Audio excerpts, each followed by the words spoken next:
मित्रमंडळींनो, जर युवा मराठी चॅनलवर नवीन असाल तर युवा मराठी चॅनलला नक्की सबस्क्राईब करा. युवा मराठी चॅनलचे लवकरात लवकर 1000 सबस्क्रायबर होण्यासाठी.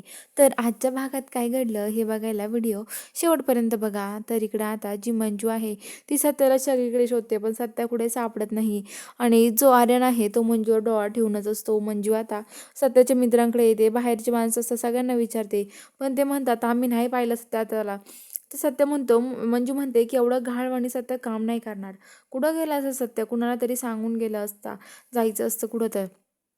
नक्कीच त्या माणसाने तर काही केलं नाही ना, असं म्हणते आणि घरात जाते. मंजूची आई तिथे असते. मंजूच्या आईला विचारते, पण मंजूची आई म्हणते नाही. तर आता ती मंजूची आई मागं पळते. तर आता मंजूची आई, जी मंजू आहे ती आता वरती जाते. घरात सगळीकडे ओरडते, सत्या सत्या सत्या सगळीकडे आवाज येऊन ओरडत असते. पण तिला सत्या कुठेच सापडत नाही. ती त्याच्या रूममध्ये जाऊन बघते. तर इकडे आता जी हे आहे, आता जे मम्मी साहेब आणि सपना त्या बाजूला येतात. तिथे उभा असतात आणि सपना म्हणते, काय हो मम्मी साहेब, तुम्हाला आज जाऊबाई नाही दिसत आहे ना? तर ते म्हणतात की नाही ना. कुठं गेली असेल ही नेबुलट इन्स्पेक्टरीन, कुठं गेले काय माहिती. ते सगळीकडे बघतात पण त्यांना दिसत नाही. तर ते म्हणतात की कुठं गेली असेल ही नक्की, तर काय कुठं शोधायचं हिला, असं म्हणत असतात. आणि आता तिला तर आपण शोधू शकत नाही. तर आता सत्य पण नाही आहे. म्हणजे आता मम्मी साहेब म्हणतात, म्हणजे दोघं एकत्र गेलेत वाटतं कुठेतरी वेळ घालवायला. एवढ्या सगळ्या माणसांना सोडून कुठं गेले असेल ना काय माहिती. यांना तर मी शोधूनच काढेल, असं मम्मी साहेब म्हणतात. आणि आता ज्या मम्मी साहेब आहेत त्या खूप चिडलेल्या असतात.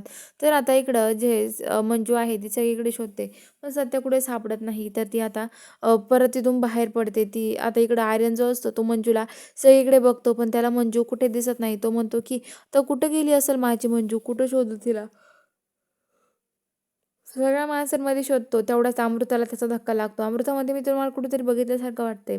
तर तो म्हणतो कुठं बघणार हो, आणि तो पळून जातो तो. अमृतामध्ये कोण असेल हा, मी याला कुठेतरी बघितल्यासारखं वाटतंय, असं म्हणते अमृता. तर आता इकडं जे हे आहे, तर आता सत्या इकडे गाडीमध्ये खूप ओरडत असतो, खूप आवाज येत असतो. तो म्हणत असतो माझा आवाज कसा कुणाला जात नाहीये, काय करू मी, या साऊंडमुळे माझा आवाज कुणाला जाणं शक्यच नाहीये, असं तो म्हणत असतो. खूप दरवाजा वाजवतो आणि खूप बाहेर येण्याचा प्रयत्न करतो, काच तोडण्याचा प्रयत्न करतो, पण त्यांनीच काहीच होत नाही. तर इकडं आता जी मंजू आहे ती शोधत शोधत बाहेर येते. बाहेर आल्यावरती आर्यन मंजूला बघतो. बघितल्यावरती आता इकडे ज्या मम्मी साहेब आहेत त्या म्हणत असतात काय, तर आता सपना म्हणते की काय मम्मी साहेब आले असाल आता, सत्यजित भाऊजी आणि त्या एक जाऊबाई एकत्र, कशाला तुम्ही उगाच त्या मालिनी मॅडमला ठेवून बसलाय, द्या ठेव सोडून त्यांना. तर आता सहज लगेच कवी विचारते कोण मालिनी, काय झालंय. सगळे लोक त्यांच्याकडे बघायला लागतात. तर ते म्हणतात की कोण नाही कोण नाही, हो कोण नाही येते, असं म्हणतात. आणि आता लगेच सगळेजण पूर्ण नाचायला लागतात. आणि मम्मी साहेब म्हणतात जा कवी शोध तिला.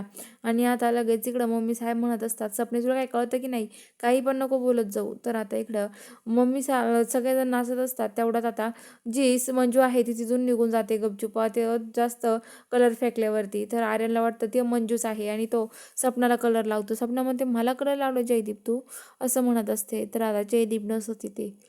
तर इकडं मंजू ही तिकडे गाड्या ज्या लावलेल्या असतात तिकडे येते आणि तिकडे येऊन बघते. जसा त्या गाडीमध्ये खूप ओरडत असतो, पण तिला आवाज जात नाही. ती सगळीकडे शोधते, तेवढं तिला गाडी हालताना दिसते आणि गाडी जवळ जाते.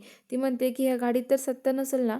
तर ती त्या गाडीचा कवर काढते आणि बघते तर सत्य आतमध्ये पडलेला आहे. त्याला खूप त्रास होतोय, त्याला श्वास घ्यायला त्रास होतोय, आतमध्ये श्वास घेता येत नाही. तेवढ्यात आता मंजू म्हणते आता काय करू मी. सत्या काळजी करू नको, थांब मी तुला बाहेर काढते. मंजू दगड आणते, काच फोडते आणि सत्याचं तिथून तोंड बाहेर येतं, काढते सत्याला बाहेर. आणि आता सत्या आणि मंजू एकत्र येतात आणि एकमेकाला मिठी मारतात. मंजू म्हणते सत्या काय झालता रे, कुठं गायब झालता, माझा जीव माहिती का कसा झाला होता, असं सत्याला म्हणते. तर बघूया आता पुढील भागात काय घडणार आहे. बघायला चॅनलला सबस्क्राईब करा.